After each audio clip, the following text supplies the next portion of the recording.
Florence held her baby daughter against her shoulder and stared out the window of her small cottage, watching the sunrise. Carter was still upstairs asleep, and, barely able to keep her eyes open, Florence wanted nothing more than a little extra sleep herself. They'd both woken during the night, taking it in turns to calm their baby, who wasn't a good sleeper. As she did most mornings, Florence stood on tippy-toes to glimpse the next-door orchard. There wasn't much to see except for the treetops. She'd heard from the girls that Levi was doing better with managing it. He'd even pruned the trees with the help of her half-sisters, and she hoped they did it well. A certain amount of knowledge was needed. Each plant was an individual and deserved individual attention. The older trees needed more experience to prune than the younger. It had taken her years of watching her father prune before she had enough confidence to do it herself. So to think of Levi out there with a saw hacking at her trees made her heart ache. When thoughts like that arose, she had to remind herself that they were no longer her trees, and neither was the orchard hers. She moved away from the window. She could no longer worry about the orchard she was no longer going to inherit. Being married to Carter and having their child was worth more than 100 orchards. However, life would be wonderful if she could have it all.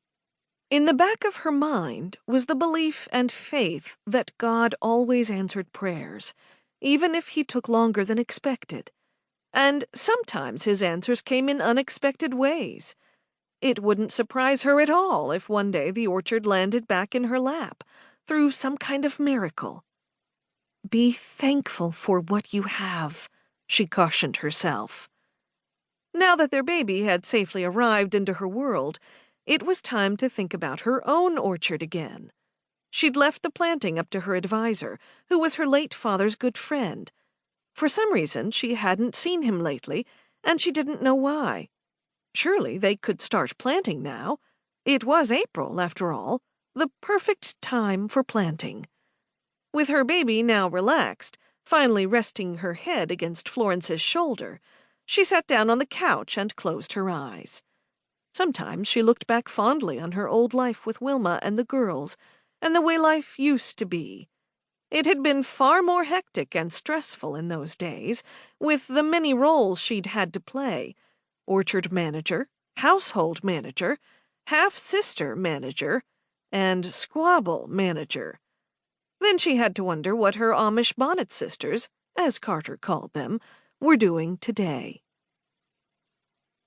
In the baker's apple orchard household, Bliss Brunner sat at the kitchen table, ready to pen a letter to Adam, her secret crush. Now that her stepsister Cherish no longer liked him, she hoped there might be a chance for her, and she was ready to take a risk and find out. She figured if she wrote thanking him for allowing her to have the rabbit, that would open up communication between them. He had been upset on hearing the rabbit had got away from their house, where he was supposedly being kept safe, and had been chased by a dog. It made her like Adam more to know that he was so caring about animals. "What are you doing?" Cherish breezed into the kitchen and sat down opposite, grabbing at her letter. She batted Cherish's hand out of the way. "I'm writing a letter to Adam Wingard." Cherish leaned back into the chair. "Ah, that's a name I want to forget. For the past few days, my anger has been brewing against him. It was a dreadful thing he did, telling me Bruiser was a male. Judging from all of his recent offspring, it's clear he's a she.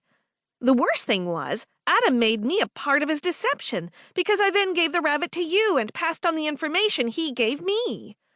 Nay, it was a mistake. No one would do that deliberately.